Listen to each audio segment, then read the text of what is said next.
friends, my name is Sarah and it is time for a moving unhaul. Now you might be thinking to yourself, didn't Sarah just move like a year ago? And yes, you would be correct. Sarah did just move a year ago, but because apparently I am living a vagabond lifestyle, I am once again moving, and actually this move is going to be even more transitionary than last year's move was, because I'm preparing, this is going to be my 9th move in 7 years, but I am not even moving permanently to a new location right away. If you follow me on Instagram, then you may have seen my update that come end of July, I am going to be transitioning from the Northern Virginia area down to Florida, the Pensacola area, and staying with my sister and my brother-in-law and nannying for my nephew and working on some of my own creative projects and the like for an undetermined amount of time. And so I've got a brief window between when our lease here in Virginia ends and when I'm heading down to Florida, so I'll be crashing in my parents' basement for that time period. But as with, you know, moving, you start sorting through your things and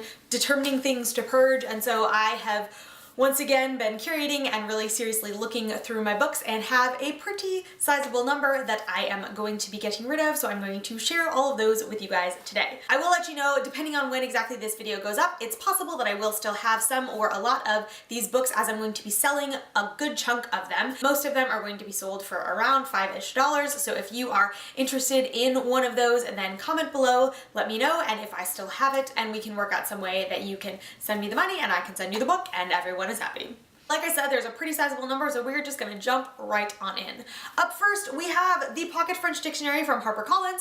I got this, I think, in high school when I took French for the first time, and though I am relearning French, I don't necessarily feel like a pocket dictionary like this is the best way to have my French vocabulary with me with the advent of smartphones and all that jazz, so away it goes. Up next is You Can Wear It Again by Mateo, Ilasco. My older sister gave this to me and my sister and the rest of her bridesmaids when she got married. It's all these ridiculous pictures of like crazy bridesmaid dresses over the years, and it was a funny and adorable and wonderful gift, but one of those things that just kind of sat on my shelf for the last several years, so as I'm downsizing, this one is going to go and I'm sure someone else will get a kick out of it. Up next, I have a couple of ARCs that I received in 2016. The first one is Gemina by Amie, Kaufman, and Kristoff, which you guys I'm sure know that I have a finished full copy of the book now that is signed and all that jazz, so there's no need to keep an ARC with me. And the other one is Under the Harrow by Flynn, which I was sent for review last year and I read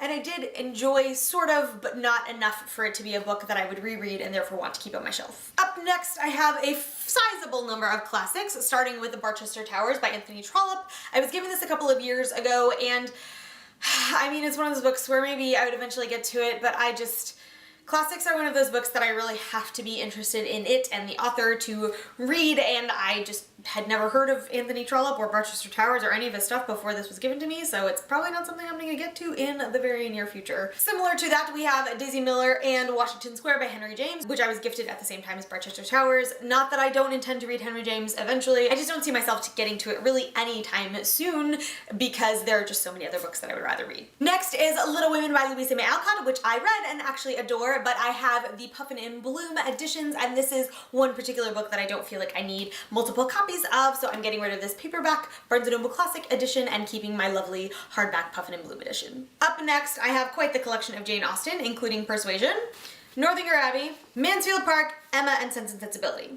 All of these books, as I'm sure you know, I have in the lovely Penguin cloth-bound hardcover editions. I had collected my Jane Austen books at various times over the years, so I had these old Barnes & Noble hardcover classics and 2 different Barnes & Noble paperback classics, and the fact that I had all these different versions of her books just drove me absolutely crazy, so I'd spent the last few years hunting for a set of all 6 that I really loved. I finally found it, and so these are heading out the door to be loved by another Austen fan. Up next is The New Journalism by Robert S. Boynton. This is one of the books that I use in my narrative fiction class in college, and I kept it when I did a purge of a lot of my academic books because I was like, oh, writing books, I should keep that.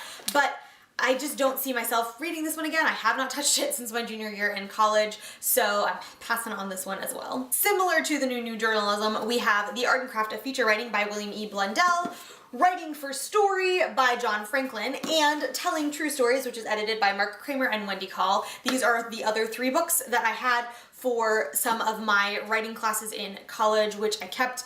And again, I just haven't looked at any of them since those classes finished. And there are other books on writing that I want to read and keep for myself, and these are just not any of them. So I will toss them out and hopefully someone will enjoy them. Up next we have Jesus Feminist by Sarah Bessey. I read this one a couple years ago and I did enjoy it, but it's just not one that I see myself rereading and not necessarily one that I would recommend to a lot of other people, so away it goes. Up next we have Life After Art by Matt Appling. Again, I read this one a couple years ago and I relatively enjoyed it, but it is not one that I would highly recommend to people when it comes to books about creativity, and I just don't see myself rereading it. Up next we have Never Have I Ever by Katie Heaney. This is a memoir about a girl who, the subtitle you can see, My Life So Far Without a Date, and it was cute and adorable when I read it and I did very much enjoy it, but I just don't see myself rereading it, so I will pass it along to someone who might get a kick out of it. Up next we have The Measure of Success by Carolyn McCulley. This is another one of those nonfiction books that I read and did relatively enjoy, but not enough necessarily to highly recommend it to other people or to reread it myself. Up next we have Quest for Love by Elizabeth Elliot. I read and loved Passion and Purity by her, and I have reread that book a couple of times.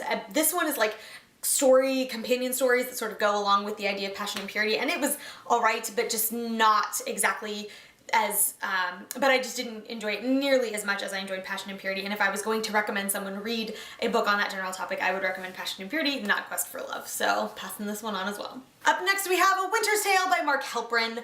I read this back in 2014 and it took me forever, 4 months actually, to read it, and I did enjoy it when I finally got to the end of it, but it took so freaking long to get through, and I really just don't see myself rereading it at any point in the future because it was such a tough one to get through. I know that there are other people that really enjoy this story, and so hopefully someone out there will enjoy this copy of it because not gonna reread this one. Up next we have Leona's Garden by Francine Rivers. Francine Rivers is one of my favorite Christian fiction authors, and I already have another copy of Leona's Garden because there was a time when I was trying to collect all of her stuff in hardcover, and then I realized that all of the hardcovers were going to be different, and so I abandoned that idea and decided to collect her standalones in paperback instead. So I have another copy, and this is just a duplicate that I'm getting rid of. Up next we have A Rich and Pretty by Rumaan Alam. This was one of my Book of the Month picks for last year, and I read it in December. If you watched my December wrap-up, you know that it was kind of disappointing. I was really looking forward to the book and was really excited about the idea and the prospect of it, and it just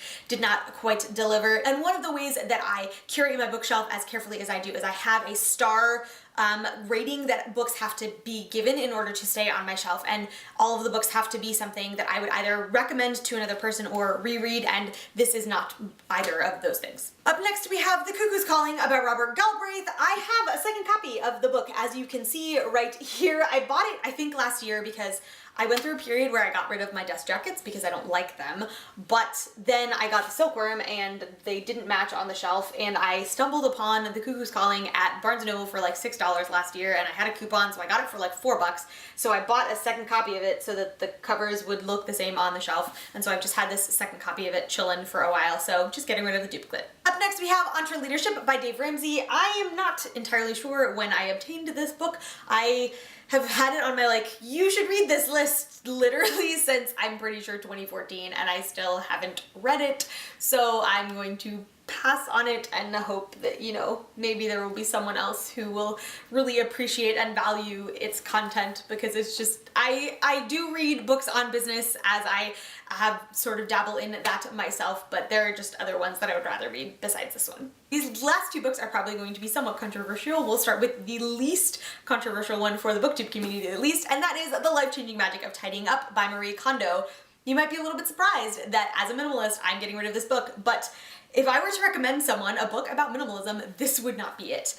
I did not really enjoy this book at all. I thought it was kind of ridiculous, and yeah, it was just, there are many other reasons. I'm pretty sure I wrote a more extensive review of it on my Goodreads account, but there are just so many other resources and recommendations that I would give to someone who's starting their minimalist journey besides this book, and she even says that if this book does not spark joy, that you should get rid of it. And the final book, which will without a doubt be the most controversial for the booktube community, is Throne of Glass by Sarah J. Maas. If you guys have been around my channel since December 2015-ish, you know that I read this and I did not enjoy it at all. I don't know if Sarah J Maas was too hyped for me or if I was expecting something different from the story, but I really was just not a fan of the story at all, or really the writing. There were a lot of things about characters and stuff that irritated me. I made it through Queen of Shadows in this series and then very promptly decided to DNF the series after that because I just, yeah, I was not a fan. I never really got on the Sarah J Maas train, and you might love her, you might absolutely adore her, and that is your prerogative, but she is just not exactly my cup of tea, so goodbye, Throne of Bliss. So those are all of the books that I am unhauling, but in addition to unhauling books, I am also downsizing a lot of other stuff as I prepare for this move and this sort of vagabondish transitionary time period in my life, including, I'm so sad to say, my bookshelves.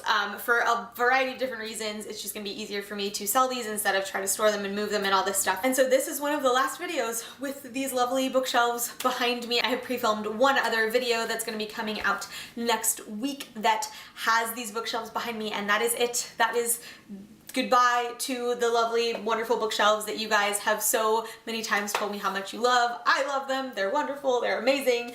But it is time for them to go. It is time to say goodbye to them. But hopefully sometime in the next year or so, I will have a semi-permanent living place again, and we'll have bookshelves there, and we'll be able to display all of my books again, and hopefully that new setup, whatever it is, whenever it happens, will be just as wonderful and delightful and lovely as this setup has been for the last 18-ish months. That does mean that a lot of my books are going to be in storage or staying with my parents for the next 6 to 8-ish months, however long I am in Florida, and we'll see how it all goes and where I go next and all of those fun things. But that is my moving unhaul. Like I said at the beginning, if there's a particular book you are interested in, leave a comment below, and if I still have it, we can try to find some way to get it to you. You get me money, I get you a book, everyone is happy, and it's great. If you want to follow me elsewhere online, you can find me on Twitter, Instagram, and Goodreads, all at Sarah and Hayes. The links for those profiles will be in the description below. Thank you so much for watching. I hope you enjoyed this video. Don't forget to subscribe, and I will see you next time. Bye!